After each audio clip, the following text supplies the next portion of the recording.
Kun savol loyihamizning 15-kun savollar tahlilini ko'rib chiqamiz. Bizga berilgan birinchi savol: fx funksiyaning -1 va -3 nuqtasiga o'tkazilgan urinmaning burchak koeffitsiyenti -4 ga tengligi berilgan. K bizda -4 ga teng bo'lyapti. X nolimiz -1 ga teng bo'lyapti. Y nolimiz esa -3 ga teng bo'lyapti. Xo'sh, bizda ma'lumki, K bizda f' x0 ga teng. Avval funksiyadan hosil olamiz. f' x ni topamiz. f' x teng bo'ladi 2a plus 1 x qo'shilgan b minus 1 ga. x0 nuqtani qo'yamiz. x0 teng -1 ni qo'yadigan bo'lsak, f'(x0) 2a plus 1 ko'paytirilgan -1 qo'shilgan b minus 1. Bizda bu beradi -2a plus b va -3 ni. f'(x0) topib oldik. f'(x0) kelib chiqdi -2a plus b -3 ga. Mana bu formula bo'yicha, demak bu bizda k ga teng bo'lishi kerak. Demak buni dastlab k ga tenglashtiramiz. -2a plus b -3 teng bo'lishi kerak -4 ga. Bundan kelib chiqadi -2a plus b teng -1 ga ekanligi. Birinchi tenglamani hosil qilib oldik. Ana endi ikkinchi tenglamani hosil qilishimiz kerak. A va b ga bog'liq. Ikkinchi tenglamani qanday hosil qilamiz? Bizda mana bu berilgan nuqta berilgan funksiyaga tegishli. Chunki -1 va -3 nuqtada urinma o'tkazilgan. Shuning uchun bir nuqta funksiyaga tegishli bo'lishi kerak. Funksiyaga tegishli bo'ladigan bo'lsa, funksiya tenglamasini qanoatlantirish kerak. X ga -1, Y ga -3 qo'yib yozamiz. -3 teng -1 qo'yadigan bo'lsak, a plus 1 ko'paytirilgan 1 minus b minus 1 -4 ifoda hosil bo'ladi. Qavslarni ochib yozadigan bo'lsak, -3 teng a plus 1 minus b plus 1 -4. Bundan kelib chiqadi a minus b teng -1 ga ekanligi. Ikkinchi tenglamani ham hosil qilib oldik.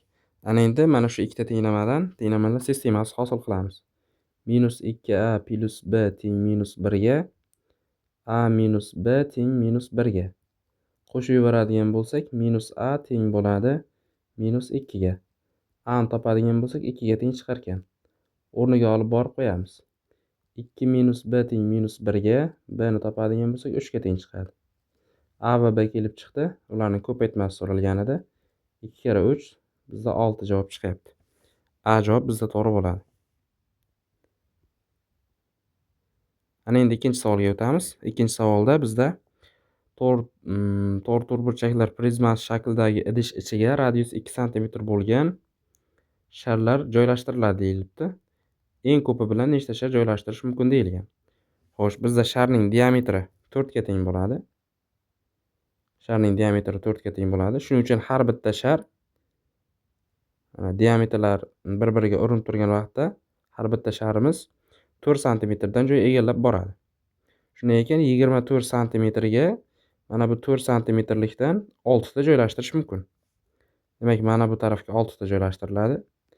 Bu taraf bo'yicha hisoblaydigan bo'lsak, 4 sm dan egallaydi har bitta sharimiz urinib turgan vaqtda. Bu taraf uzunligi esa 12 sm edi. 3 ta joylashtirish mumkin. 3 ta, 6 ta. Va endi balandligi bo'yicha ko'ramiz. 4 sm dan joylashadigan bo'lsa, 12 sm ga jami bo'lib 3 ta joylashtirish mumkin.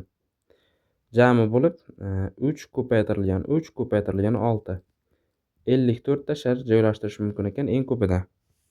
C javob to'g'ri bo'ladi. Uchinchi savolimiz. Logaritmik tengsizlik berilgan. Mana bu o'ng tarafdagi birni yozib olishimiz mumkin.